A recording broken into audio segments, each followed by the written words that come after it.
Okay, welcome back to Public Relations N6. In this video, I want to look at a question paper of June 2025. We are going to look at question 2 on that question paper. In terms of our question 2, first part 2.1 read the scenario below and other questions. Of course, we're given a scenario that we have that you need to go through before you attempt to answer the questions. They need that. So, 2.1.1, who are the non-profit organizations? So basically, our question is asking us the description of a non-profit organization. Of course, we've got 2 marks. In terms of non-profit organizations, basically, when you're looking at a NPO, it's a legal entity not focused on making a profit for owners, but of course, instead, they operate for a public benefit, such as charitable organizations is an example of a non-profit organization. We can also include those organizations that are there for educational purposes. They are also part of non-profit organizations. So we have got a brief description that we have in terms of non-profit organizations within the context of this video, whereby we are saying these are organizations that are formed to pursue a non-profit goal and exist for educational or charitable reasons. So this is exactly as we have for our description. Moving on to the second part of our question, it is that fundraisers need to have excellent communication skills to master the art of asking. The question requires us to name 5 common myths or assumptions about fundraising. But we also need to understand what is fundraising. Fundraising basically is seeking of financial support. Usually, this is seeking for financial support for charity reasons. In terms of our question, it requires us to name five common assumptions about fundraising.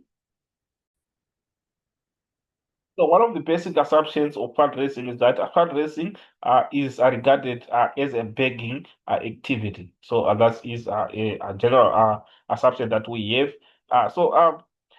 We also have an assumption that we can raise that whenever there's a fundraising, it should be activated by the government. The government should be the one that should fund that fundraising.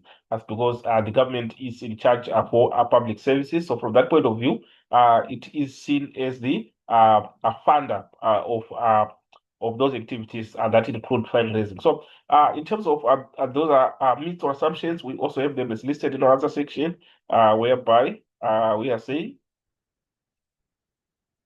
fundraising is begging is one of the assumptions. Let the government fund it. Also, fundraising has reached the saturation point, but I give my time is also one of the assumptions. So we have got other assumptions that we have that we can include in terms of fundraising. We move on to the next part, which is now 2.1.3, whereby the question reads, state 3 qualities of successful fundraisers. What are the qualities of a successful fundraisers? You see that one of the qualities of a successful fundraiser is being persistent. Remember, the main objective of fundraising is to raise funds. But there are not funds that might not come as quick as we expect. So you need to be someone who is persistent in the activities of raising those funds, so that you don't lose hope as time progresses. This is one of the qualities, and also having a positive attitude is also one of the qualities that should be possessed by a successful fundraiser. In terms of those qualities, we have them also as listed, as we are having the first one as passion, integrity, being polite, and also being persistent. Polite and persistent are separate points. And also we've got a seller, organized.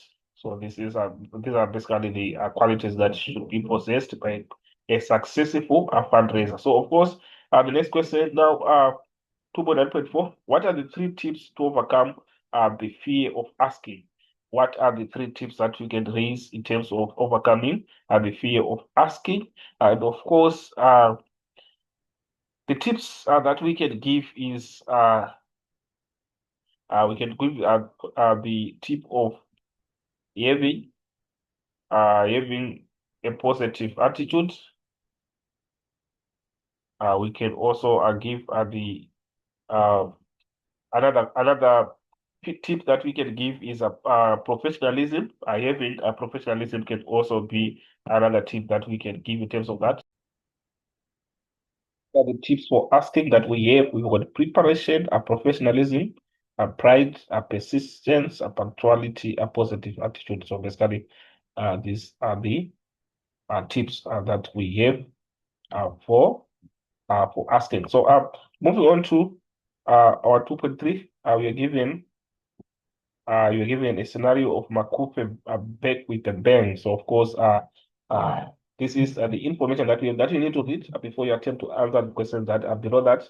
But of course, Makufe is an annual event held in Bloemfontein, and it showcases a diverse range of African arts, also including music, culture, and sports. Basically, it is a 10-day festival that features live performances across various genres like jazz. We can include also hip hop and gospel, and also other types of music are also part of that. So, in terms of the scenario that we are given there, you need to go through it. We go through everything. Then beneath that, we are given the questions whereby the first question is describe the three objectives which the Makufe organized aim to achieve. So you would see that the objectives that needs to be achieved of Makufe is to establish relations, of course, of the interactions that will be there due to the diverse cultures that will be around, and also to raise funds also is one of the objectives. Also promote marketing and sales is all part of the objectives. So we have got those objectives as listed in our answer section as we have obtained publicity as one of them, create awareness, promote marketing and sales, create a positive image, promote corporate identity, establish relations, raise funds. So these are the objectives that we have for Makufe. And on the next question, identify three specific target groups. Of course, it has to target some groups. And what are the target groups that are there that will be targeted by Makufe? And of course, you can include the media. The media is also one of the groups. The customers, of course, since there is the issue of marketing that's inside the Makufe period. And also committee members also are being targeted. So those are the groups that are being targeted. So we have them as listed here as we have employees as part of the target. We've got committee members, media, customers. So this is what we have on that part. Then move on to the next question. What is a suitable message that the Makufe organizers can convey to the target groups? So you see that one of the main aims of Makufe is to attain a unity in the area that is being held Makufe. So of course, you can come up, of course, with a message which is around unity by saying maybe embrace unity and this unity is from a different racial and cultural background. So basically, it can be an appropriate message that we can give that can be directed with the Makufe period. So with that, I will move on to the next part, which is 2.3.4. Describe 4 activities that will be part of the preparations for the Makufe organizers.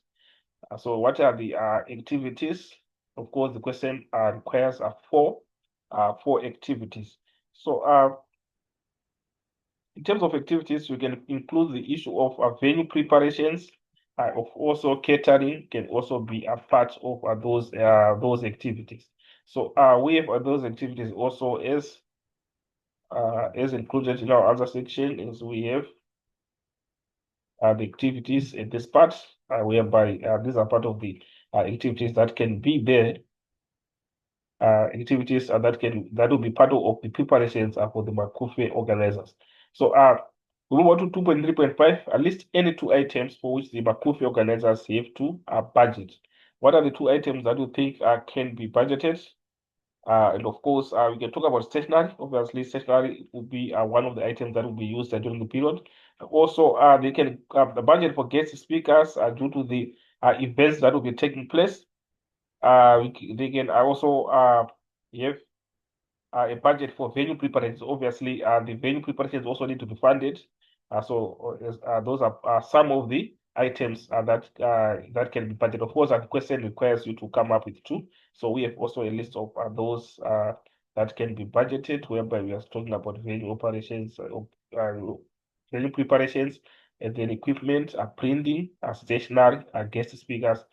Also, we have got the issue of refreshments, catering as part of that. So moving on to 2.3.6, define the following terms. We have got fundraising and donations.